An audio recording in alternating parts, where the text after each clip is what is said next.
Καλημέρα! Πάμε να δούμε σήμερα μαζί κάποιες από τις παραγγελίες που είναι να φύγουν σήμερα και να έρθουν σε εσάς.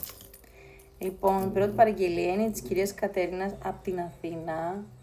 Έχει επιλέξει αυτό το μάτι plexiglass σε χρυσό βραχιόλι και το ίδιο μάτι σε μαύρο για χέρι. Η παραγγελία ήταν πληρωμένη. Αυτή είναι της κυρίας Γεωργίας, πάει στην Αργυρούπολη και είναι επίσης πληρωμένη. Έχει διαλέξει αυτό το κολλιέ με λευκό σμάλτο, αυτό το βραχιόλι με μαύρα σμαλτάκια και αυτό με τα ματάκια. Επόμενη παραγγελία είναι της κυρίας Ελένης και πάει στο Παλαιό Φάληρο. Έχει διαλέξει αυτό το full καλοκαιρινό ροζ κολλιέ με ένα δαχτυλίδι, το οποίο και δεν το έχω βγάλει ακόμα. Πληρωμένη και αυτή η παραγγελία, πολλές πληρωμένες παραγγελίες.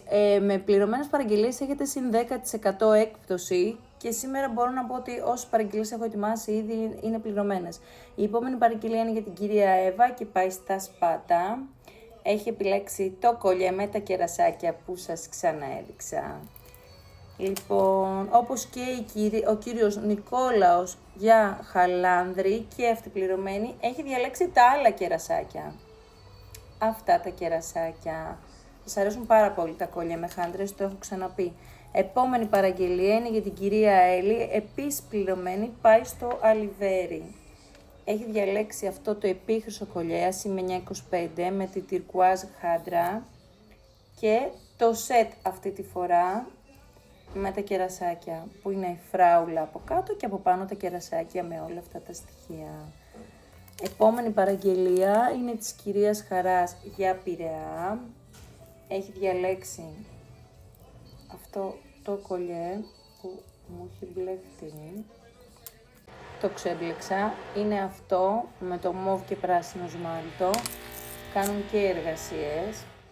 Και αυτό που έχει μαργαριτάρια και κεραμικές χάντρες. Και τέλος, η παραγγελία της κυρίας Χρυσάνθης από την Κρήτη. Έχει διαλέξει αυτό το σετ, το full καλοκαιρινό, με ψάρια και κοχύλια. Έχει διαλέξει αυτό το σετ με το μάτι και τα ασημίμπιλάκια. Έχει διαλέξει αυτά τα σκουλαρικάκια με τις κόκκινες καρδούλες, τα υπέροχα καρφωτά ψαράκια και αυτό επίσης full καλοκαιρινό και με χάντρες. Καθίστε.